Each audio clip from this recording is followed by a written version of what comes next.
Jurassic Park. Now playing the fifth episode. Ecto goggles with Ecto Bomber, neutron blaster, and water zapper, each sold separately.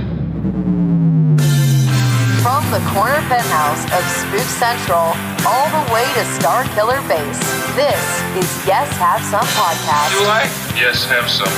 Yes, have some. You know, they told me you people were conceited douchebags. The only place in the multiverse where you can love the book, hate the movie, but still buy all the toys. I'm afraid you're just too darn loud. I'm not looking for a friend. I'm looking for a Jedi Master. What? Please remember to hold on to your butts and get ready to get stressed. With your hosts, Craig Goldberg, Abigail Gardner, and Jacob Walsh. Hello, everybody. Welcome to Yes Have Some Podcast. My name is Craig Goldberg. Thank you so much for joining us. We are here and we are ready to service you. Whoa. Oh. With a podcast. Come on. Happy anniversary. Thank you for the servicing. I don't know. Just this is our 5th May together. Okay. Who's the May Queen? Who's going to be the May Queen on Yes Have Some? That should be our contest. Like, we should have like a pageant. We're going to do a pageant. There was some talk in our group chat of... Actually, we should just follow the rules from Midsummer. Oh my God. Do we have a 72-year-old listener we can throw off a... Just to kick things off, maybe a couple. A lot of people might remember, because I've talked about it a lot on the podcast, that I was a winner of the Draw Slimer contest in issue 16 of Slimer and the Real Ghostbusters comic book. And I like to remind everybody, like every 6 months, I made that post in group therapy. But then there was some chatter of maybe YHS having a Draw Slimer contest and having Jake and John Yerkeba being our expert judges. Now, Jake, you remember my Slimer, I used lined paper. If if we were to have a Draw Slimer contest and you saw something on lined paper, what would your reaction be to something like that? You're out. Oh, so I'd say winner, honestly. If it's like yellow ruled paper, like a notebook paper, you're winning. If it was like extra really good, then maybe. But otherwise, get the fuck out of here. Sharpie on a magazine ad. What I like is it clearly says I'm 5 years old, and Ryan Dole was like, it's pretty good for a 3-year-old. I'm like, God damn it. I was 5. Yeah.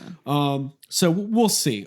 But what I do want everyone to do is not go out and purchase the old issue 16 of that comic book, because I want to buy all the copies so I can have them and distribute them. I thought you were going to tell them to stay safe and stay home, but... Well, yeah, all that too. Well, what are they going to do? Go to the comic book store and buy a 40-year-old comic book? They might. Owen, who's in group therapy, good friend of the podcast, he said he put it in his watch list because he wants me to sign it.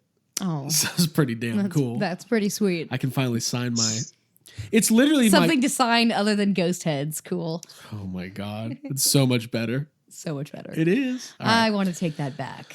No, you're fine. I just don't want to bring it up. It's available. There's some other streaming service that's not Netflix that has ghost heads right now. Wow. So be on the lookout Good for that. them. Is this a plug? Yeah. Today's episode is brought to you by Archie, the brand new streaming service that no one's ever heard of. I just made that up. Oh, it sounded really? like a real one, though. I was like, oh, it's just burgers and like teenage comics. I love that. Okay. It's Riverdale. Cool. I don't know anything about Riverdale, so let's not go down that road. There's an Archie Ninja Turtles crossover comic. Okay. I probably care about that. When Pixel Dan had an interview with Randy from NECA this week and asked him if we would ever see any NECA TMNT incarnations from other versions of the Turtles, and he specifically mentioned the Coming Out of Your Shells tour, but he also mentioned the Archie comics. So, okay. Be on the lookout for that. All right, I will. Little bit of housekeeping here. Patreon is still free. Go ahead and sign up if you want, but we are giving out all of our episodes that we have on the Patreon feed for free for the months of April and May. April's over. So that is all available at patreon.com/yeshavesome. And then we'll have another bonus episode here in the next couple weeks for everybody. But we've actually had a lot of new people joining the Patreon. That's the trick. How do you get new people to sign up? You give it away for free, and then they sign up, and then eventually they'll pay. So yeah, they're stuck with it. But we thank you for the support. And then we also have a contest going on over on YouTube for your chance to win a set of the new Real Ghostbusters Kenner Classics, the 4 main guys. We've had a lot of people into that. And listen, those figures are hard to find, as Jake has found out. So for your safety and convenience, yes, we found them for you. We don't want you. Listen, I even picked up an extra set because, Jake, you had gone to Walmart a couple times and you're just coming up short. Yeah, I haven't seen them. You know, I do have them pre-ordered, so I'm not like...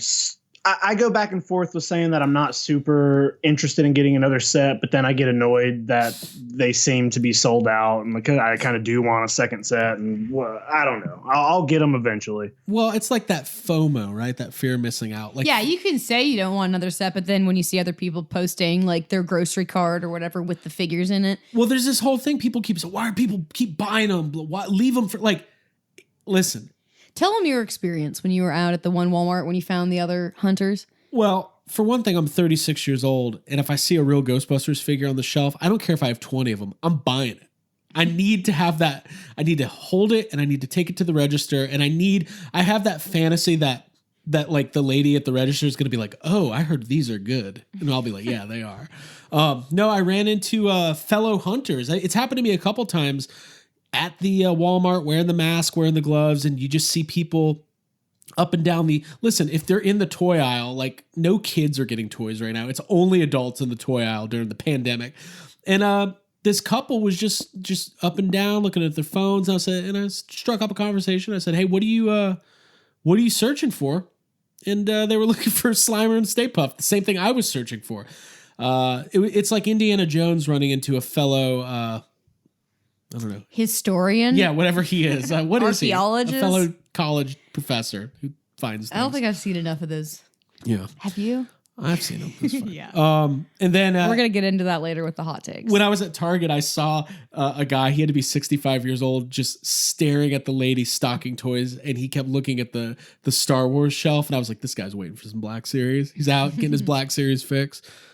So listen, happy, safe, toy hunting out there. We're going to get into these YHS hot takes. We had a thread in group therapy a couple weeks ago, called Unpopular Opinions, where everybody just started unloading all these hot takes. And we were like, well, that would probably make a pretty good episode, if it made such a good thread. So we took to the airwaves.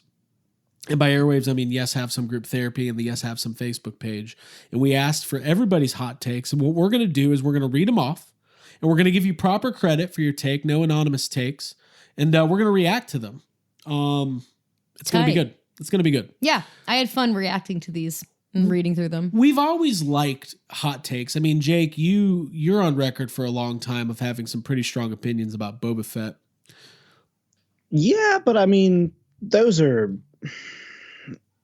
strong opinions, but they're also pretty accurate. I'm going to go ahead and say to everybody, like, we're going to read through these, and I'm probably going to be like really painfully obvious, or not obvious, but just like honest about everything. So yeah, I'm gonna sound mean, but I love every one of you, and I'm not trying to be mean, but dude, yeah, I think some of it's hot takes. You got to be judicious. Let's read the definition of hot take. I already looked it up. If you don't know, yeah, it's a piece of commentary typically produced quickly in response to a recent event whose primary purpose is to attract attention. So it's like you're just saying shit to get people's attention. By the way, I love that a recent event. These are hot takes for 40-year-old I was movies. like, none of mine are recent, and that's not really my thought process on some of the things that I wrote down, because I have some of my own hot takes. But yeah, it was fun reading through everybody's, and I wrote down whether I disagree or agree with you. So we'll be cut and dry, black and white about this stuff. Fuck, I didn't come up with my own.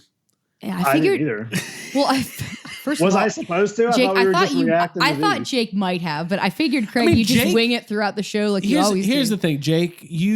I don't think Jake. You don't pride yourself on having like controversial opinions. You just tell it like it is. I don't think my opinions are hot takes. I think they're correct.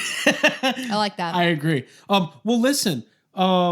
Why don't we start with a couple listener ones, and then we'll throw to Abbey. Okay, and cool. You can give out some of yours. Yeah, periodically. I have hot takes and some hot preferences. Here's the thing. One thing I realized was some people have kind of a visceral reaction to hot takes. Like, there's a couple people in group therapy who are like, you know how some people can't watch The Office because it makes them too like stressed out to see that kind of awkward humor.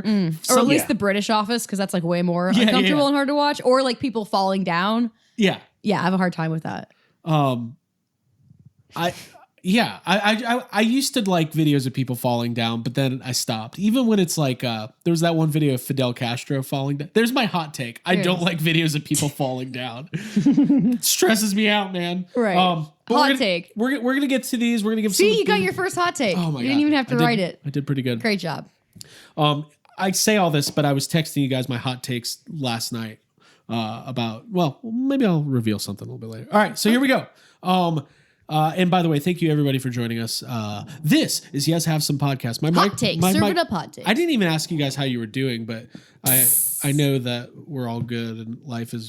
Yeah, life is so good. We're ready for hot takes. We're ready for hot takes. Quarantine's so good. All right. Fun. First up from Justin Tung.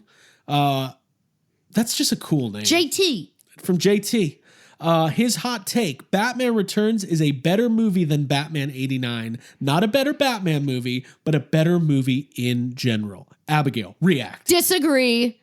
Batman Returns is a better Tim Burton movie, yes, but it's certainly not better than 89. I'm sorry, JT, I disagree with you on this one. You're just going to go with JT? So, yeah, he's 100%. He's JT from now on. Okay. Yeah. All right. This is like a fuck budget almost. Yeah, pretty much. I mean, I guess there's parts of Batman Returns that I enjoy, but I get grossed out by the Penguin, and something about Michelle Pfeiffer's Catwoman. Like I like it, but don't love it. So it's not, I don't think it's a better movie. Dude, I think 89 is solid. I think Ryan Dole just crossed the border illegally to come fight you. Good. I miss him. But no, I have to say that I don't think it's a better movie than 89. Okay. Jake. I mean, I think it's wrong too, but I don't have like a strong. I also do really like Batman Returns, and I think when I was younger, I liked it more. But then I grew up. But I don't think Ryan's coming to your house. But no, I don't think this one is so. This one doesn't like. This one's fine. Okay, this is fine. I don't agree with it, but I'm not Justin, like we're keeping you. We're keeping you out. You're not voted off the island. Yeah, we should pick whoever has the worst hottest take gets voted off. Gets banned from group therapy for a week. Dude, that's great. That would be fun. We should have stated that at the beginning of this. Oh, I get to react to these too. I disagree. When you're a kid, whatever the most recent movie you saw tends to be your favorite movie. So like when Batman Returns came out, I was like, oh, that's the best movie I've ever seen. But similar to Jake, I grew up. I'm not a big Batman Returns fan. There's a lot of really cool, like I like the suit and I like the Batmobile and I like Michelle Pfeiffer and like there's a lot of individual parts I like, but the movie itself just does not hold a candle to Batman 89 for me, which is one of my all-time favorite movies. So, cool. That was good. So there, yeah. Moving on. Kyle Bear, KB. This is gonna get old. Gonna do that? It's gonna get old really fast. Bill and Ted's Bogus Journey is better and more rewatchable than Excellent Adventure. Jake, I'm gonna throw to you first. Oh, I agree with this one. Yeah. Wow. Save you all time. I agree with this one 100%. Yeah. Yeah. I mean, okay. I don't agree. Okay. Like I like defend it. Well, here's the thing. I like Bogus Journey a lot, and I think it falls into that category like Gremlins 2, where it's just a great, fun and different sequel. I have so much respect for it because they didn't just try to repeat the first movie, but I love the first movie is to me more fun. Like not even more fun. I just like it more. I like Bill and Ted. Is that controversial? Yes, I have something to say. I like the first Bill and Ted more than the. I don't think so. I mean, I think they're both great movies, but they're so different. And I think Bogus Journey is just so silly and weird and all over the place. And I really like Station and the robots and Death. Like Death is he's such a fun character, and none of that is in the first movie. What if the third movie, Face the Music, part of it is that Death and Station go back in time so they can be in the first movie, and then everybody wins. Okay. That's the whole plot. That's the whole plot. Yeah. We need to get Death in the first movie, Bill.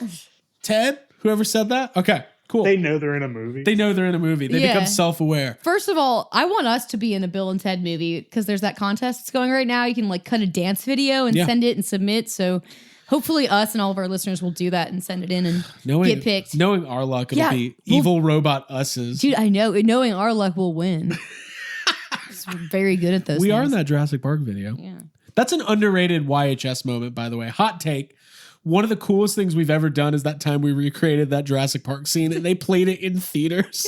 And none of us saw it. None of us got to see it. I didn't even see it. But that's my YHS underrated hot take. Yeah, there's some great footage that we I just realized we have so many hot takes here. I know. Dude, there's a lot. We're going to roll on through. We're going. Jump through some. Craig Adams. WWE Attitude Era is overrated.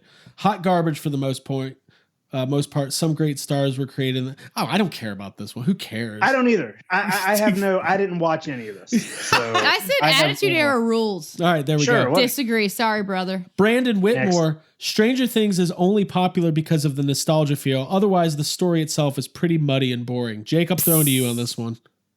Maybe. I feel like I haven't watched the first season of Stranger Things like since season 2 came out. And at this point, I kind of can't even tell you everything it was about. So maybe he's right. I don't know.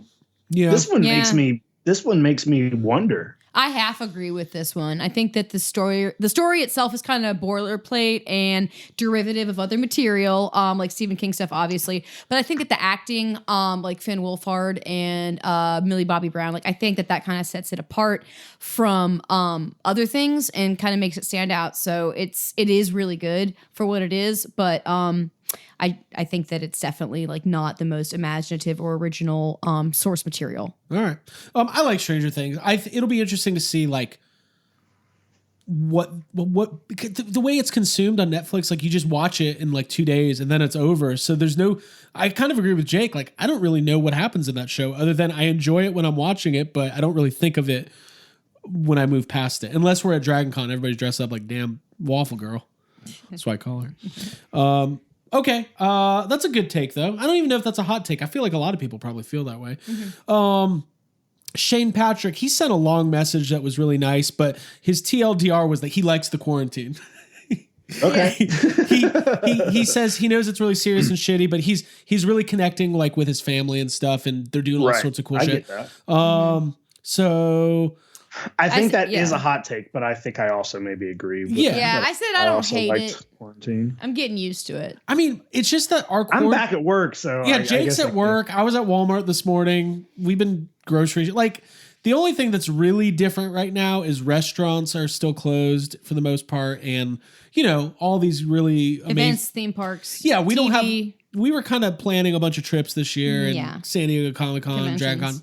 Once you get past the bummer of that stuff not happening and like that new Ghostbusters movie we've been waiting for like, 1,000 years not happening yet. Yeah.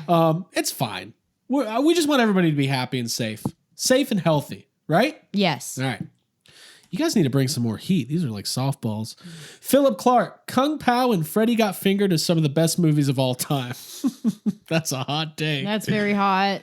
I haven't seen either one, so I'm going to have to say rain check. And Emil Shearer also said something about before that about T2 and how he loves Terminator Salvation, which I also haven't seen. What are you doing? I'm just saying that was the one that was before that. Yeah, you skipped it. Well, we'll get to it. Okay. Well, they all are movies I haven't seen, so I was just bowing out. We went one out of order.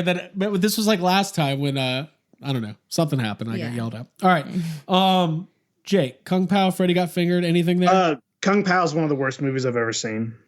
I loved Kung Pao when I first saw it in theaters, but I was also 17 and really stupid. I saw it in theaters and I hated it so much. I hated it, and the only reason I didn't walk out of it is because I don't believe in walking out of a movie. That is a hot take. Freddy Got Fingered I thought was funny when I first saw it because I used to really think that Tom Green was funny. I'm not sure what I would think of it now. Okay. But I did think that was a funny movie. Cool. Kung Pao sucks. Got it. That's the name of this episode. We'll jet back to the one Abbey mentioned there. Emil Shear, I have a deep love for Terminator Salvation. T2 is the best, but Salvation really is something different, and in my opinion, really great. No super robot, just a dark apocalyptic story and everybody's favorite Batman. He built a hot take into his hot take. So Abbey, you've never seen Salvation? Mm-mm. I haven't seen it in a long time. Jake, what do you think of this? Salvation sucks. I watched it sort of recently, and there's just some weird. I think Terminator 2 is the only good Terminator movie. Period. So okay. Yeah. I like how these hot takes are generating hot takes because I feel like people would not agree with that statement. Mm-hmm. I feel like that's like a yes, have some. We all kind of agree on that point. Though. Well, I love the first Terminator too, but I mean, it's not as good as T2 though. T2 is amazing. Salvation, yeah. I mean, listen, in the context of everything that's happened in the Terminator franchise with like Genesis and Dark Fate, like none of them are really great. So if you like it, then that's your prerogative. I'm more interested about, is Christian Bale the best Batman? Because I disagree with that. One of my hot takes is that that's not true, and that Val Kilmer's the best Batman. So oh my god, deal with it. Yeah. I still think Michael Keaton's the best Batman. Although I do the Dark. It's just All right. Anyways, sorry, man. We're all entitled to our hot takes. We're all entitled to Terminator Salvation. It's I don't know. We'll move on because I think this one's gonna have some conversation. Matt Sanders, Jaws 3D is the best Jaws sequel. Now I know we're all gonna have some opinions on this, so I'm gonna throw to Abby first. Is it? I think Revenge is better.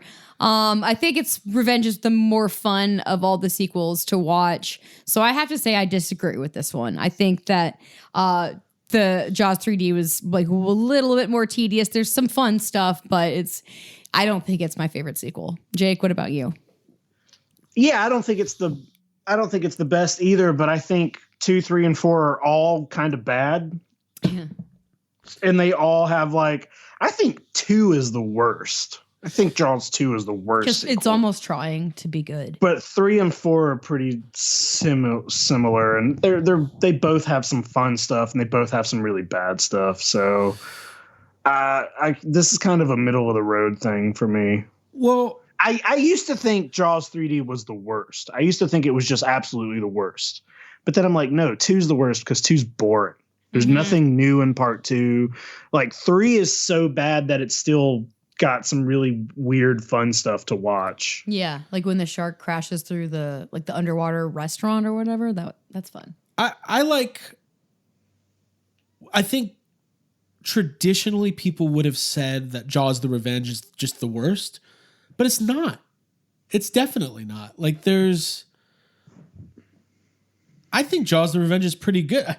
What was this hot take that this is the best sequel or the worst sequel? The best. Oh no, that's definitely Jaws 2 is the worst.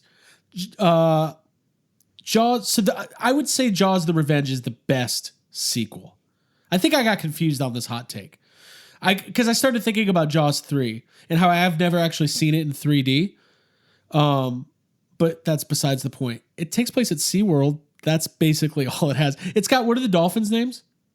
Cindy and Sandy. Okay. Cindy and Sandy. You got Cindy and Sandy. You got Cindy and Sandy, so it does have that going for it. And you have Dennis Quaid, which is good. That's a plus for me. But it also 3 and 4 are not in continuity with each other. Part 4 pretends that part 3 didn't exist. Yeah. I like that. It's weird. It's like after Jaws 2, you get a little choose your own adventure. You want to go to SeaWorld or the Bahamas? That's tough. That's a tough choice. All right, cool. Well, we're going to agree with somebody at some point. Anything else on Jaws 3? No. Okay. Adam Sloman, Kingdom of the Crystal Skull isn't any sillier than any of the other indie movies. It's an all right Indiana Jones movie. Yeah, hold on. I'm going to jump right in. He can't even say this without he ended this with, it's an all right Indiana Jones movie. So shut up, Adam. This movie isn't awful, but it's definitely not on par with I would say the first 2 Indiana Jones films. Yeah, I think, dude, I agreed with him. I said I remember liking this movie when I saw it in the movie theater, but also it was a very long time ago, so I'd have to see it again with a clearer head. I mean, it's got aliens and it's got crystal skulls and it's got Shia LaBeouf, so Shia LaBeouf is not bad he's not what is bad in this movie. That character is actually pretty good. It's just there's weird the refrigerator thing. There's weird CGI. The monkeys swinging through the fucking forest. That shit is weird. It's not an awful. I think it's more enjoyable than whichever one part 3 is, the one with Sean Connery. I can't remember what that one's called. Is that Last Crusade? Last Crusade. Yeah. I don't know. Indiana Jones has just never been my franchise. Like, I rank so many other franchises ahead of it, and that's just because I never really watched them as a kid. So I just don't have a very strong opinion other than I've seen them all, and it's this. Yeah, that's it. I'm adding it to my list of movies that I'm not really that excited to watch now, like Terminator Salvation. And everything else we talked about. Could you imagine you go to a friend's house like, dude, I rented some movies. And you'd be like, you did what? And then he's like, I got Salvation. And then we're watching Crystal Skull. Like, cool. We're not friends anymore. I'm leaving. All right. Aaron Knowles, Ghostbusters is a masterpiece. Oh. No, skip this one. Dude, I disagreed with this. Ghostbusters is a masterpiece, but Ghostbusters 2 is no better or worse than Answer the Call. Both okay movies living off a perfect movie. So that's bullshit. GB2 is equal to GB. There, I said it. I meant it. I won't talk about ATC. Sorry. Oh, you're just banning it? No. I've definitely got some thoughts on this one. I guess I can go. I definitely disagree with it because we all love Ghostbusters 2, but obviously it follows Ghostbusters. It follows the blueprint that's already there. But you got Peter Venkman, Egon Spengler, Winston Zeddemore, and Ray Stantz, plus, Lewis and Dana and all of the characters from fucking Ghostbusters that we love. So that alone makes it superior to Answer the Call. Do I need to go on? Like, does this need more explanation? No, I think I get it. You get it? I agree with you. Okay. Jake, anything else on that? No, I agree. I don't. Aaron Knowles, I love you, man. But anybody who wants to equate Ghostbusters 2 to Answer the Call, like you lose me. I no longer want to listen to what you're saying. Jake is lost. Some of these, Jake. You know what? I feel like some of these deserve like full episodes. Like we could they could do a whole episode. Like maybe that's what we'll do. After this, we'll have a vote, and then we'll have like a long form discussion on one of these hot topics. Okay. Comparing Ghostbusters 2 to Answer the Call. Putting a star around that one. That's the content that people want. Tony Lewandowski.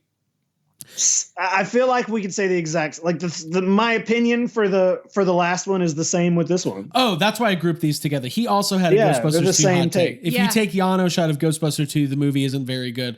But here's the thing. Janosch is in Ghostbusters 2. Right. So this is a ridiculous question. That's like if you say, well, if you took Bill Murray and Harold Ramis out of Ghostbusters, it would have just been right. You could do that with any movie. Well, I think the better Janosch is probably the funniest. Yeah, the better way to say it is Janosch makes Ghostbusters 2 really good. Yeah, so now you know the better way to say it, Tony. Thanks for listening. Fix your shit, Tony. Thank you for sending in. Thank you for listening, Tony. We love you. Tony's great. Actually, Tony on our eBay hang last week is the one I think who inspired me to get the Pee-wee's playset, because I was like, guys, it's playset Friday. Just made that up. What should I get? So thank you, Tony. That was a blowout. And no, Tony's also posted some really good. He did a lot of Bill and Ted unboxings and group therapy. Oh yeah. Thanks, Tony. Tom Henry. Ooh, I'm excited for this one. All right. Lost had a great finale. Those that scream about it don't understand it. I agree. All right. Bro, yeah. No, I just restarted watching Lost like a week or two ago. I will hopefully finish it, and it still is really good. Hold on. Hopefully I'll finish it. Abby, how many episodes have you watched? God, I watched like 5. And there's a lot ahead of me, but I will be gladly watching those episodes because I love that show. I've seen it all like twice, I think. But yeah, I still get choked up when I hear this string set like for the theme that plays throughout the show. I think the finale is, I think people who hate it just hate seeing things end. One of my hot takes is that the Star Trek Next Generation finale is perfect. And I think that a lot of people dislike that from what you told me, Jake. And this, I think Lost, I think it's not a perfect show, but I think that the finale is very satisfactory. I think it's better than the Game of Thrones finale. I think it's better than the Rise of Skywalker tie-up to the end of Star Wars. I think it's pretty decent. Well, let's do this because I kind of want to get into spoiler territory a little bit. So if you've never finished Lost, maybe take a 2-minute break, and then we'll throw to Jake. Jake, what is your opinion on this hot take? I agree. Yeah. I think a lot of people don't. Like, it is a little Lost in general was a confusing show. There's a lot of weird shit happening, and there are a lot of people who just did not get what was happening in the last season. So right. I mean, you can make an argument that the last season is flawed, and I think it is. I think there's some stuff that is. I think the Jacob Man in Black origin story could have been a season by itself, and they put it in one episode. That always kind of bothered me. John Locke, like there's a couple things in that show that I'm like, oh, this should have never happened, or maybe like it's not a perfect show, but I do think it had a good ending, and I don't know. I agree with this hot take. Well, when it ended and you saw people going, "Oh, they were dead the whole time," I was like, "What? That's what you got?" That's what a lot of people say, and those are the people who I'm no longer friends with. I'm like, isn't it obvious that it was a sideways universe? Like, don't you get it? Don't you understand that after their deaths, in whatever respect they were, in whatever part of their life, they all recreated the island? Don't you get it? They're not dead. They're not dead the whole time. It's just it's just the sideways. Right. Yeah. It's just that part of the very last season. You it's just that they all eventually died. Yeah, exactly. Yeah. Yes. They all eventually died. Dude, by the way, I cannot watch that finale without crying for 2 hours straight. Yeah. It's so fucking gut-wrenching. When Jack is talking to his dad at the funeral home, and his dad gives him the speech about I'm real, you're real. I'm like, oh God, fucking asshole. Anyways, cool. All right, moving on. Jason Smith, negative commentary about Christian Bale's Batman voice is overblown, and most people would shit their pants if he was bearing down on them talking like that. Hashtag, do I look like a cop? Okay, this falls into the category of not like this would have been great in 2005. But yeah. This falls under the category of sure, I don't care. I'm not gonna shit my pants. I'll say that. Hot take. Something might happen. No. I like Christian Bale as Batman, and I think I agree that it's a cool sounding voice. People can make fun of it, but I would be scared of it. Here's the thing. At the time, people were like thrown off because that was like we had only been used to Michael Keaton, who kind of just had like a low whisper, and so did Val Kilmer. And then George Clooney just did nothing with his voice. It was just George Clooney. So to see kind of something wholly different, I think people were maybe a little bit surprised or thought it was stupid. And listen, I mean, what is the line? What makes me different than you? I'm not wearing hockey pads. It's like, okay, it's a little much. It's a little much. You will. That's worse. Wait, you will? Do you bleed? You will. Whoa. Yeah. That's the wrong franchise. Oh, I know. I'm familiar, but Batman. Yeah, I know. Okay. I'm familiar, but I was just saying. So you're that's thinking still Affleck worse. lifted from Bale? Yeah. You know what the best one is? I think Affleck's the worst Batman. Well, that's not a hot take. Okay. All right, cool. We all agree with that one. Not everything. Not yet. All right, moving on. Derek Martinez. Oh, I'm so excited. When I read this, I was like, does Jake have an alter ego online called Derek Martinez? Knives Out was just okay. Fuck Rian Johnson. Don't know if that's a hot take. I agree. Yeah. It's forgettable. Yeah, movie. I don't know if any he gave us 3 hot takes, and I'm not sure that any of these are actually hot takes. I think these are all kind of. I'm gonna skip the second one because it's wrestling. But his other one was that at least he said on both of them. I'm not sure if these are hot takes. I think they're not, Derek. I think these are just like. I think a lot of people probably. I don't know, man. Opinions that we agree with. Well, Knives Out was nominated for. I think in general, people like Knives Out a lot. I think some people do, yeah, but I don't. Can I say something right now? I'm just going to say it. I've only talked to 2 people in my human life who weren't as sold on Knives Out, and it's both of you. I think it's the Last Jedi effect. That's okay. Yeah, it's okay. I like Knives Out a lot. I mean, yeah, it's pretentious and it's overwritten, and if you didn't get it, you're probably not very smart. What was his other one? Oh, The Lost World is his second favorite. Lost World, yeah. Okay. That's fair. Yeah, I think so. It's a good movie. It's not I think Jurassic World is my second favorite Jurassic Park film, which is kind of weird because I didn't feel that at the time. It's grown on me over the years. Right. All right, cool. But just to reiterate, fuck Rian Johnson. It's the point.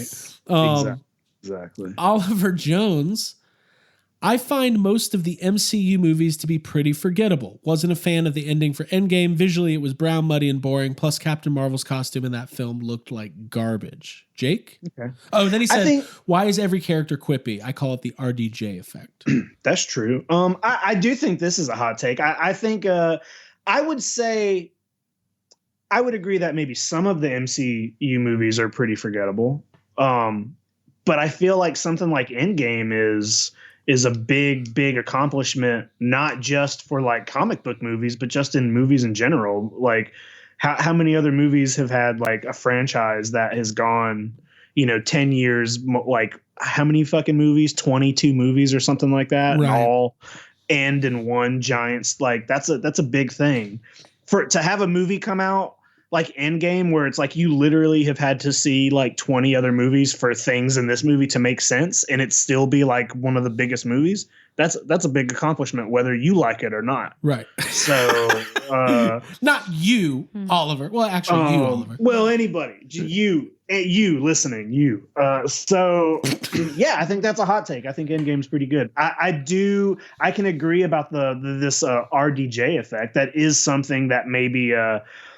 I think he's 100% right. Like that is something that, they started with Iron Man and they figured out, oh, this is the formula that works. Let's do this in every movie. So, well, because Robert Downey Jr. is like everybody like by the end of it, everybody's kind of funny, right? Everybody's got little comebacks, everybody's clapbacks, and exactly. Okay, exactly. Abby, I'm interested in your opinion on this one. I said that I disagree. I think that even the forgettable movies in the Marvel Universe are important because of the later films. And like Jake said, like they all build towards Endgame.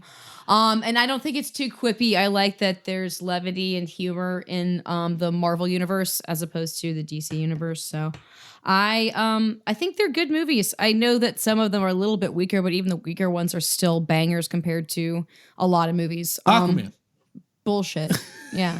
I just said no interest. Well, I think they're all like when it comes to the MCU, there are forgettable ones, right? But everybody's opinion of what those are different. It's different. Yeah. Right? Sure. Because like Abby, like Jake, I know you're not super high on like Captain Marvel and Black Panther, and Abby might like love those two or whatever. Or like there's some people who really love like the first Thor. You like Iron Man 3, and I think Iron Man 3 is maybe in the top 5 worst Marvel films. Exactly. So exactly. Yeah. Like, or like, maybe some people might not like Ant-Man or, I mean, Abby, is there any that stick out as like not your favorite in the MCU? I didn't love Civil War. That's a hot take. That's a hot take. Yeah. Go ahead. That's a hot take. Is that in your hot take? That's a generally like loved one. So yeah, I don't like Bucky. I think Bucky's boring. That's what I think. I love Bucky. Yeah, I think we've Bucky's been fighting about this. I think he's overrated.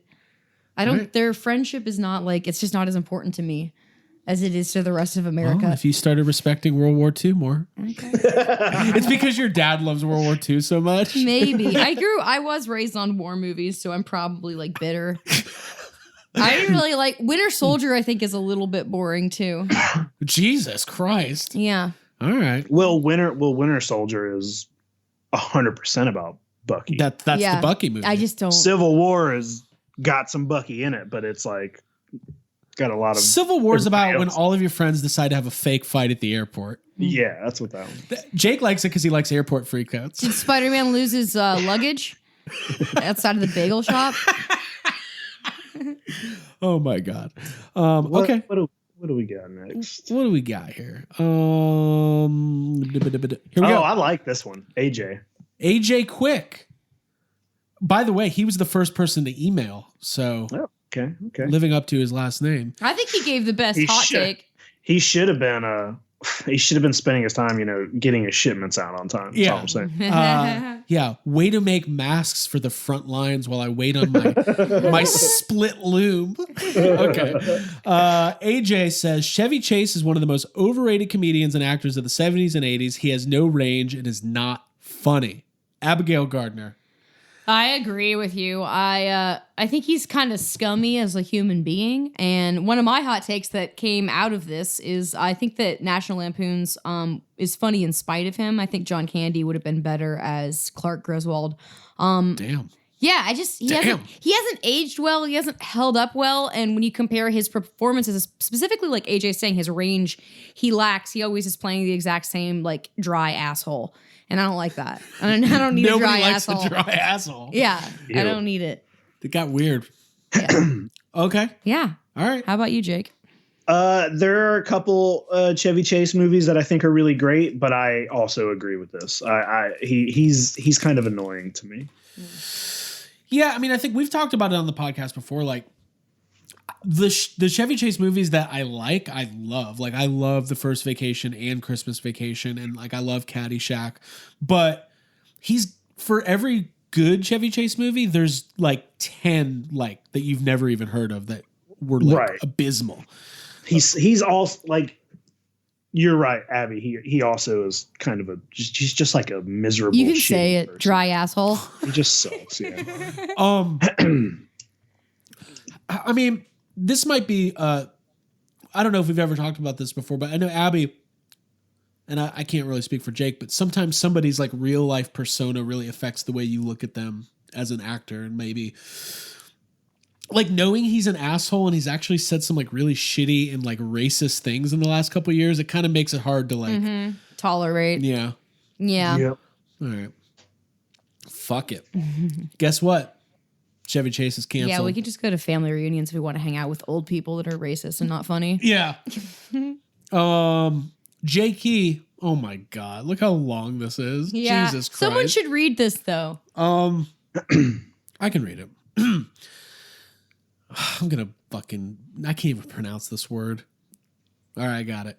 This is a tough one.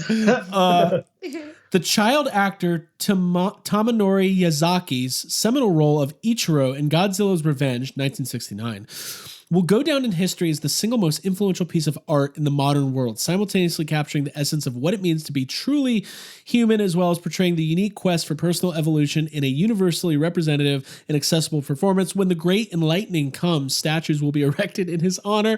Religions created based on the many interpretations of Ichiro's character and motivations in Godzilla's Revenge will highlight the initial outreach in humankind's first contact with alien life. In addition, short shorts and yellow hats will be the predominant attire for all the races and cultures on Earth. All praise to Ichiro. Now, listen, I love J.K. He can write. Oh shit, he could write 4 books. I'll read them all. I almost said he could write a book.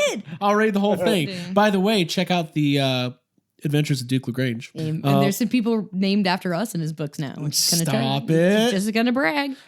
Jake, I'm gonna throw to you because honestly, as soon as it said child actor, I got scared. I thought he was talking about something else. This is the most in-depth thing that's ever been written about Godzilla's Revenge. Jay loves this movie, and it is very. I do like this movie better after talking to Jay about it. But it's not the greatest Godzilla film. But I don't know, man. I don't know. This is definitely a hot take, but I think I'm coming to Jay's side with it. Okay. So when the Great Enlightening comes, you're going to be out there erecting the Godzilla's Revenge statues with Jay? Yeah. Okay. I'll buy those shorts. The yellow.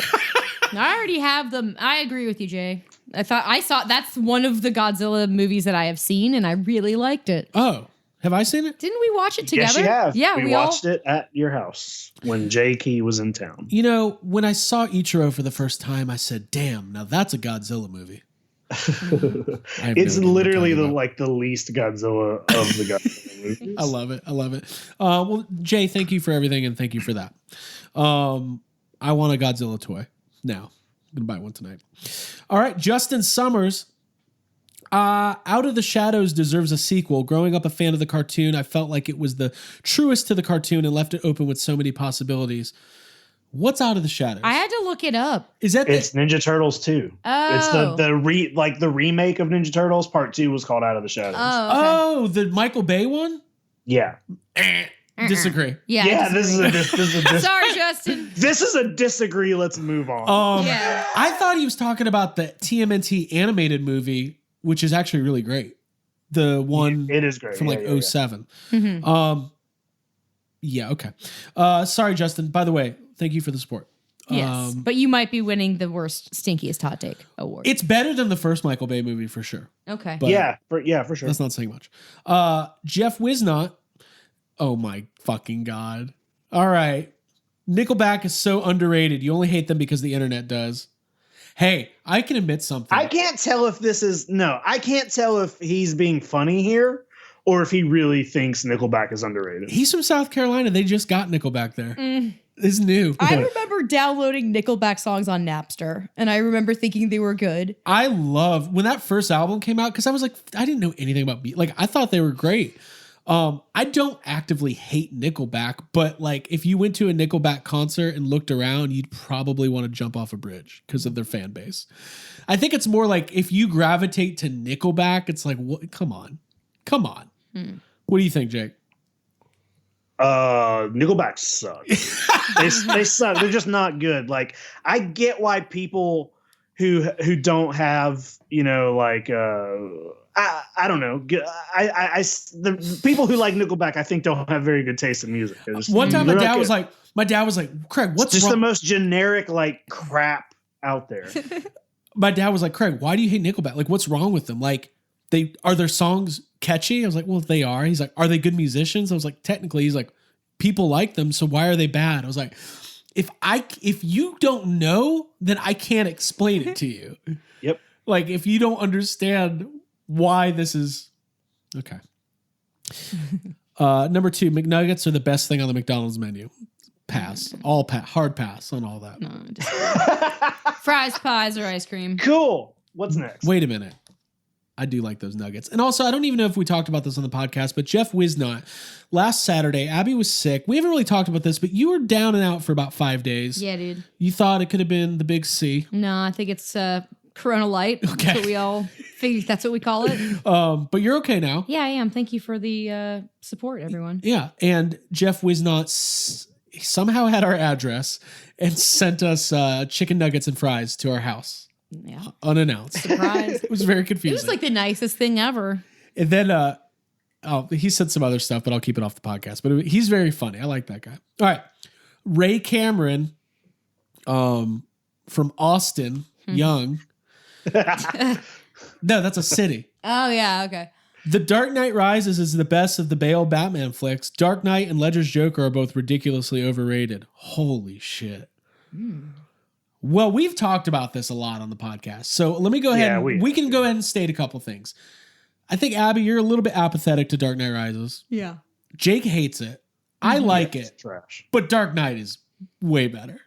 It's important. It's a more important movie. I think that Heath Ledger's Joker was good. Is it important? You know what? I will agree that Dark Knight and Ledger's Joker, they are good, but I would agree that they're overrated. But Dark Knight Rises is absolute trash of a movie. Are they overrated or are they tainted by the fans and circumstances that surrounded that? There's that. Is that not like that's the overrated. definition of overrated? Having people, yeah, because the fans talk about it too much. That's hey, overrated. Hey, if it was in the MCU, this is how it would go. It would go, you want to know how I got these scars? I don't know. Were you at a Nickelback concert? Okay. Craig's kicked off. Got kicked off my own goddamn podcast. I texted this to our group chat the other day that, God, I'm gonna get shit for this from YouTube fuckers. Heath Ledger's performance as the Joker is my single favorite piece of acting. Okay. You said that? I said that in our group text. Yeah. Do you agree with that? No. Okay. I don't think you agree with that. I think you just things pop into your head, Craig, and you just say them sometimes. Can you guys believe that I just want some reactions? I think that's the definition of a hot take. I'm a hot take. Guys, I put Rise. I'm laughing so hard. I'm trying.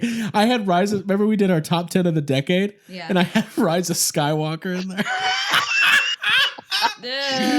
What the fuck? What an idiot. All right. I do like it, though. It's not top 10 of the decade. All right. Boars. We all know Boars. We know what we love. This is a good segue. He says the new Star Wars movies weren't that good. I'm going to take this one first. Okay. That's a weird...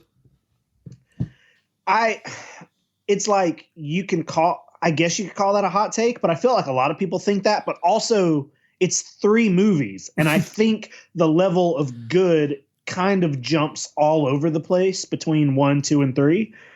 And so Rogue it's hard. One. I can't say the new Star Wars movies are good. And I can't say the new Star Wars movies are bad because they're both. Right. Yeah. I mean, if we're just talking about the sequel trilogy. Yeah, I think that The Force Awakens still kicks ass and it's a great movie, but The Last Jedi kind of fucked everything up. And then Rise of Skywalker, I don't know if it did enough. It was a little too late. Wow. Yeah, again, that's the kind of thing where you could do deep analysis, and we have, and we will continue to. But I think as a whole, if you were looking, like, I think as a whole, the original trilogy is great. And as a whole, the prequel trilogy is middle of the road at best. And I think this is probably, as a whole, better than the prequels, not as good as the originals. Is that fair? Yeah, I think so. If we're looking at the average. I agree. It's like The Last Jedi kind of, it's like when you take the class average of all the grades and there's like 10 A's, 2 B's, and a Rian Johnson just brings the whole thing down. Yeah. That a lot of people don't know this. In film school, Rian Johnson, that's an F. I'm just kidding. I like Rian Johnson. I'm just trying to entertain you two. All right, moving on. Clayton Whitehurst, JP3, Jurassic Park 3 is better than The Lost World Jurassic Park. Abigail? Let's see. I think it's more fun, but I don't think that it's a better movie necessarily. I would say that The Lost World is like a more compact and cohesive film. I think Jurassic Park 3 is a lot of fun to watch, but it's got like some silly loose ends and stuff with Billy just like showing up and being fine at the end. But it has a lot of fun moments. It's got Trevor Morgan, and that's like close to our hearts and a friend of the podcast. So I don't know. I think it's almost equal, but I'd have to say that I kind of disagree. I think that The Lost World's probably a little bit better. Jake, I'm interested in your take on this, and I also want to know when you first saw Jurassic Park 3, what was your like initial reaction as a diehard? I was super bummed out watching Jurassic Park 3. I hated the ending. There's a lot of weird things in that movie. I have always said that I think the animatronic dinosaurs in Jurassic Park 3 look very good. The CGI dinosaurs look very bad. And it's just a weird, very short movie that doesn't really have an ending. There are things I really like about it. I do think it's very fun to watch. I probably watch it more than I watch Jurassic Park 2, Lost World, but I do think that Lost World is a better movie all around. Yeah, I mean, it's not quite to the extreme of the Jaws discussion, but like, yeah, if you wanted to look at like from the perspective of like I like watching Alan Grant over Ian Malcolm. And to me, like, that makes me want to watch Jurassic Park 3 more. Hey, here comes a bold hot take. Here's my impromptu hot take. And I like him, but Jeff Goldblum is overrated. Ooh, yeah, maybe. But it's the same. I think he's become a little oversaturated in recent years. Yeah. But that doesn't mean he's not great. And he touched my wife. Yeah, I think he earned it. I don't know if he earned the touch, but I think that he's earned what he's got. Like he's done so many he's played so many iconic roles. Sure. Yeah. For sure. Okay. Cool. Just kidding. But the fact that he's got his own TV show and it's just like about ice cream and like tattoos, it's kind of like, all right. Calm down. Okay. I would rather see Sam Neill on his farm. Yeah, I care more about Sam Neill's opinions on everything. I want Sam Neill playing Radiohead on a ukulele when I walk down the aisle at my wedding. Let's get married again. Okay. Chris Jacobs, The Cable Guy is Jim Carrey's best and most underrated role. I agree. Okay. Yeah, that's not really a hot take. I've heard a lot of people say that, and I think I know Zach Myers would probably agree. Yeah, I don't know if I 100% agree. It's not my most favorite role that he's in, but he's great in it. So I think over time, for a long time it was underrated. I think nowadays anybody having an intelligent conversation about Jim Carrey's career would include Cable Guy in his. I honestly probably think Dumb and Dumber is the best movie, but Cable Guy I think is very, very good, and I agree with what you were just saying, Craig. Right. I think it's over time has earned some respect. Yeah, well, you got to remember in 1994, and I want to do this as I haven't even brought this up to you guys, but I'll announce it now. A really good episode would be analyzing Jim Carrey's 1994, where he did Ace Ventura, The Mask, and Dumb and Dumber all in 1 year. Can you imagine that?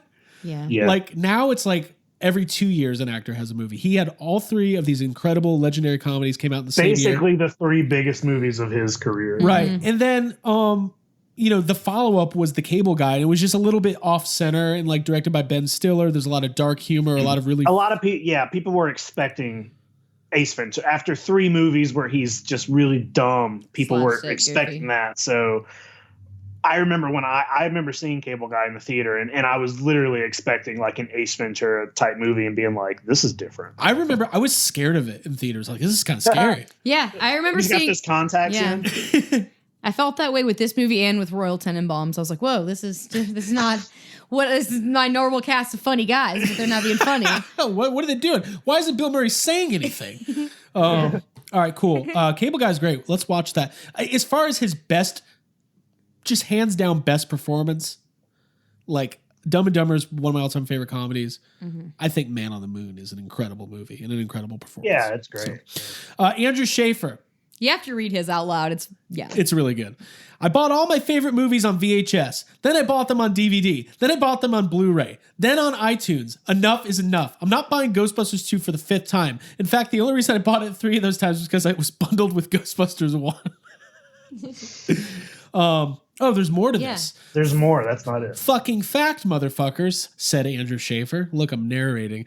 Whatever difference there is between 720 HD, 1080p HD, 4K, Ultra HD, RU-18, and 8K is so slim that I could care less. What's the end game here? If people wanted the clarity of real life, we'd go see a play.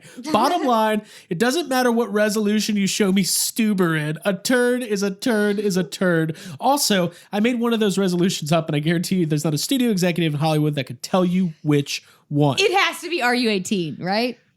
But what's 8? Is 8K real? 8K's. I just like RU-18. RU-18 is funny. Hey, Abby, real quick, before we analyze that, tell us about the Olsen twins countdown you always bring up. Oh, is that what RU-18 made you think of? Yeah, we used to listen to the regular guys on 96 Rock, which was like one of the alternative rock stations in Atlanta, and they had a constant countdown to when the Olsen twins turned 18. That's terrible. Why did you make me tell everyone that story? Because it's funny. Yeah. Hey, hot take. Elizabeth Olsen, way hotter than Mary Kate and or Ashley. Yeah. Just putting it out there. And talented. Also, Scarlet Witch, very powerful. So she could be the most powerful. Funny the way you said Scarlet Witch, very powerful. She's very powerful. I think that so basically the question is like when do you when will that 4K Jaws DVD, like when is enough? Like when do we go, we've seen it, we have it, it's in the highest resolution possible. I can start it's never going to stop. It's marketing. It's, it is enough. And I still buy shit on VHS and I will buy copies. I'll buy a copy of Jaws every time it's made, and I'll probably buy a copy of Ghostbusters every time it's made. Other than that, unless it's like a really cool looking case or a steelbook or something, then I don't usually care to keep buying it over and over. But they do that because it's just, how do we get people to buy this movie again? Like, it's just money. It's all for money. It's all money. It's all money. It's all money. Jake, I agree. It depends on the movie. Like certain movies I'm always going to buy because I like to have that physical media and I collect it. I think they're going to have to start getting creative. Like go back to the days of deluxe special editions where it comes with statues. Like, remember those Lord of the Rings deluxe DVDs? Like, look, you get a full Gollum with it. Like, it's cool. That's what I want. Fuck the movies. I'll download the movie. I'll stream it. In fact, I wish you could just stream it, like buy it on Vudu, and then they send you a statue in the mail. That's a great idea because you have to have a physical, like actual, like something to commemorate it, a tactile thing. Did you have any on this? Oh, none of those mean shit to me. Like when it comes to the resolution and the difference in picture, like it's never been something I care about. So I agree with Andrew that all looks the same and I agree with you, Craig, that they should send you something physically to like commemorate your purchase. I think sometimes a movie, sometimes they'll come out with like a restoration or something, or they'll and it does make a difference. But once it's done once, it's that's it. So I mean, we've been watching Twister every night on VHS, and I'm not gonna lie, I have new revelations just about that movie weekly. Yeah. Do you know how good it is? Yeah. It's so good. Also, best line of the movie, I figured it out. Hot take, best line in Twister is when Jonas drives up for the first time and Bill gets on the radio and goes, "Joe, what's Jonas doing here?" And it's like, I mean, he's a storm chaser. You know him. It's his job. What are you doing Did here? you What think he does. Same thing. You're the one. Yeah, it's like, what are you? You're the one who got a different job and quit storm chasing. What are you doing? Exactly. here? I could see if Jonas showed up at the news studio when he was doing his weather report. Then You'd be surprised. Then you'd be like, what's Jonas doing He's here? doing his job.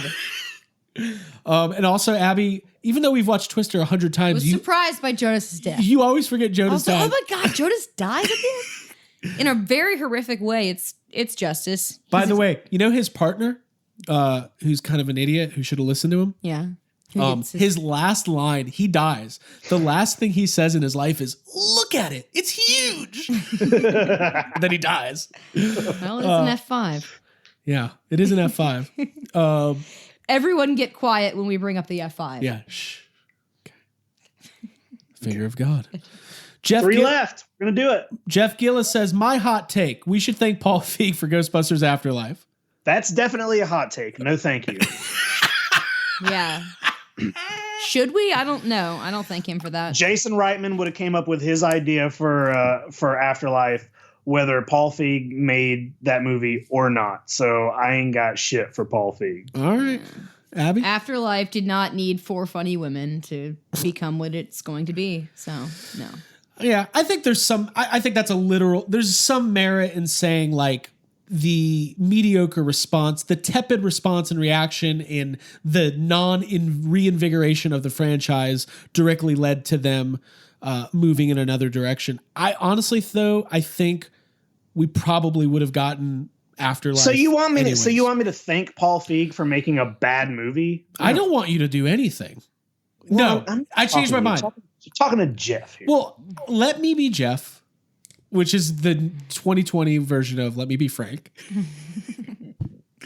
Let me be Jeff for a second. I do want you to thank Paul Feig for making Ghostbusters Afterlife, who also Paul Feig was not only the first guest we ever had on YHS, 5 years later, still the most famous guest we've ever had on YHS. Yeah. So here's what I'm putting out to the world. If somebody more famous than Paul Feig could please come on our goddamn show, that would be great. Yeah. All right. We need to top that. Or Paul can come back on and we'll talk about Zoe's Extraordinary Playlist. How about that? Brian Bender says, the new Dune movie will have a cult following, but it will bomb in an epic fashion at the box office, losing tens, if not hundreds of millions of dollars. I mean, maybe I don't know. Probably. I don't know if that's a hot take because it's like a prediction and it's not right. It's not based on any real, like the movie's not out yet. So maybe, I mean, it could be possible. I know a lot of people don't know what the fuck Dune is. So yeah, I think he's probably basing that on what happened with the Blade Runner sequel, where they spent. Oh yeah, for sure. Like it's got this cult following, and it's Harrison Ford, and it's this sequel to a movie that was very, has a level of popularity or whatever, but it lost a ton of money. It did not do well. I haven't even seen it still. But you never know, with good marketing, and maybe Dune will be the first movie to hit theaters in like 5 years or something, and everybody will see Dune. We'll have Dune parties. I mean, it's got a good cast, so like it might be great. I mean, it might do great, but it might not. Like we've talked about how a cast doesn't necessarily mean that the movie's going to do well. Right. It never so right. We'll see. Cool. Next week, we're going to have a full discussion on should Tom Cruise be in the MCU and who should he play? Okay. I thought you were going to say it was going to be an episode on Dune, but I was like, there's no way we're going to read Dune before. We all need to read Dune before next week and then watch the original. Good luck. And then David Lynch will come on. Is he more famous than Paul Feig? All right. Matt Provençal, the intro and opening credits to Transformers the movie is better than all modern Transformers movies combined. I didn't even click the link. I'm just going to go ahead and agree with whatever it is. It's probably true. He could have told me the opening credits to anything is better than all modern Transformers movies combined, and I would agree with it. Okay. You know, just like whatever. I still haven't seen Bumblebee. When we were on last time we were on an airplane, whenever that was, the guy in front of me was watching Bumblebee, and I laughed to myself. It was like this old man watching Bumblebee. Like, enjoy that. I only saw the first two. I didn't see the original Transformers movie, the 1986, and I've only seen the first two Michael Bay Transformers movies. And I thought they were both really, really bad. Hey, so I haven't seen anything else since then. I am an avid toy collector, as you all know, and I'm starting to branch out into stuff I never thought I would, but I am sticking to my guns. If I ever start collecting Transformers, you all have the right to do whatever you want to me and my family. So that includes our cats? Okay. And me?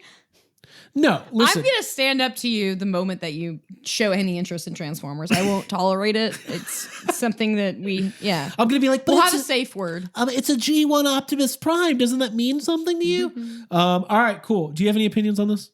No, I said ugh. I don't. Transformers doesn't interest me. And our last one from our buddy Josh Bellin, who I got to give it to this guy. Sometimes I'm not sure if he knows what group therapy is all about. Because he loves musicals, and that's what he talks about. And his hot take is, as much as I love Rent, I don't think it would have been as successful as it has been if Jonathan Larson was still alive. Additionally, I don't think Heath Ledger would have been nominated for an Oscar for Joker if he was still alive. So this kind of goes into that. But that's... Yeah, go ahead. Well, just the death of the creator brought a new level of interest in, like, whatever. That's always the case with like art, you know. I agree with what he's saying. Like that's how it always goes down. Right. But to me though, I want to disagree with this a little bit. Like, I love Rent, but when I was introduced to it, I just was like, oh, I love this music. This is great. I really want to see this. I knew nothing. Like, same. I saw it. Saw it in the movie theater, that version of it, and was like, oh, I really like this. And I had no idea the backstory, so. But maybe when it first came out, it had like a lot of extra hype because of that. Well, because Jonathan Larson died like right before the show opened. Like, I mean, I don't know the exact amount of time, but I'm pretty sure they were in previews, and I think it was like, he died, and then they opened the show like days later. Right, it was very, very quick. Very emotional. And also, you know, the show is very personal to his life. Right. So, and it was also around that time when that was a really, really big deal. So, I get it. All right, I agree with Josh. Good hot take. Yeah. But the Heath Ledger would not have won an Oscar. I don't think. Hey, nope. Real quick, because this will finish us up, because I want everybody's opinion on this. So I went back. I was reading about when Heath Ledger won the Best Supporting Actor.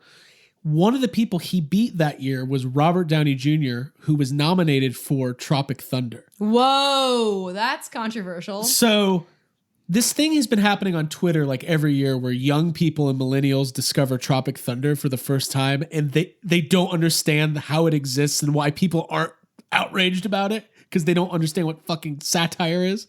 But it's just interesting to think in the political climate and the way we are in 2020, that in 2008, Robert Downey Jr. was nominated for an Oscar for, if that movie came out today, it would be the most, like that, it would be bigger than coronavirus. It's the most controversial thing of all time. It's really not very controversial. If you watch it, like, you can make an argument that Ben Stiller as Simple Jack is a little bit more controversial than whatever. I saw that. It's like people are talking about it recently, and it's whatever. I saw that movie right when it came out, and I haven't revisited that movie. Maybe we need to do that. Yeah. Maybe. But anyways, good stuff. Good hot takes. Thanks everybody for bringing the heat. I'm not gonna lie. There was not one of these that was just so crazy that like I was taken aback or aghast. Right. How about you? I could handle it. Like if this was like wing sauce heat. I feel like this is pretty mild. Okay. Yeah, like I can handle. Nothing was too spicy for me in these hot takes. Jake, what'd you think? Yeah, same. There's some good ones in here. I agreed with a few of them, and I was kind of hoping to yell at somebody, and I don't think I properly did some yelling. But, yeah, I actually wrote one, Jake, just to piss you off, which I know you've heard before. Let's hear it. Stephen King's It Isn't Scary. Yeah, well, you're just wrong. First, you're wrong, and I did that like that. Yeah, you don't even believe that. I don't believe it at all. I just wanted to piss you off. I wanted to hear your reaction. So no, you don't like it. It's like if somebody was like, collecting toys as an adult is a way for human beings to fill a void lost in their childhood. It's actually really fucking pathetic. I'll be like, yeah, well, fuck you, man. My childhood ruled. I just wish it was back. Yeah, nothing crazy. We didn't have any trolls like being like Jaws is stupid. I mean, the Nickelback one I think is a troll, but it's fine. Yeah, take that and your mealworms, whatever those things are. That's a separate story. All right, guys. Well, we did it. We tackled a lot of hot takes. We covered a lot. So if you have any continued hot takes or reactions or want to keep the discussion going, make sure that you go to Yes Have Some Group Therapy, which is the official Facebook group of Yes Have Some Podcast. Abigail, let the people know how they can get involved. All you have to do is log into Facebook and search for Yes Have Some Podcast Group Therapy. You will find our closed group and you can ask to join. And either myself, Craig, or Jake, or Ryan, who is an amazing admin, will accept your request very promptly, and you can from there start posting quality content. Keep the memes to a minimum or just none at all. Actually, I'd recommend lurking for a little while at first and posting stuff that we talk about on the podcast, things that you're collecting, that you're buying. Ghostbusters centric topics are always welcome. Yeah, just join up. It's a great group. We do our eBay hangs on Friday nights, and that's how you can get in on them and comment and interact with us. So go for it. Go for it. Yeah, and on top of all that, like we said earlier, get on Patreon. It's free for the rest of the month. We've got a ton of bonus content that we've done over the last couple of years that you can get in on. And we will have another bonus episode dropping very soon. And we'll probably go back into the archives and cover a movie and do some sort of, I don't know. There's got to be, not Three Ninjas, but something. Maybe Three Ninjas Knuckle Up, which is the third one. Now, what's interesting I'm not ever watching another Three Ninjas. Well, what's interesting about the Three Ninjas franchise is they waited to the fourth movie to go to a theme park. And in the Jaws franchise, they did that in the third movie. So that's what's interesting about it. That's my hot take. One of my hot takes is that Six Flags is a great theme park. Ugh. Yeah, I thought no one would agree with me on that one. I think a lot of people would. It just gives me a stomachache thinking about it. It's so hot. Even on a cold day, you walk in there, it's just fucking hot. I just want to go back so bad. I think it's quarantine that's been making me miss it. Listen, last thing, and we'll sign off. Make sure that you're staying safe. We really appreciate everybody's support. We love connecting with everyone. If you are going to go out and go to the store and look for real Ghostbusters figures, do it safely. Wear a mask, wear gloves. Don't be dumb. Don't be dumb. Don't cough on anybody. I still don't know if the masks are for us or for them, but just wear it. Like, it's for both. And just be safe. We're going to get through this all together. And keep an eye on YHS Podcasts on Instagram and Twitter. We're having a lot of fun. We're posting all sorts of stuff all the time. And that's all I got. Jake, anything else? Nope. All sorts of neat stuff like that. Oh. Yeah. Bill and Joe. I want to see Divorce Court with those two because they didn't survive after Twister. All right, everybody. It took them a day to get together and for Bill to leave his fiance. So yeah, we'll see. She's like, you know what the weird part is? I'm not that upset. It's like, really? Because this afternoon, like 6 hours ago, you guys were about to get married. So maybe the tornadoes aren't the problem here. Melissa. All right. She's kind of hot. Yeah. All right. Just putting it out there. For Abigail Gardner and Jacob Walsh, my name is Craig Goldberg. Thank you for joining us. Have some podcast. Podcast. And we will see you next week. Bye. Bye. Bye, guys.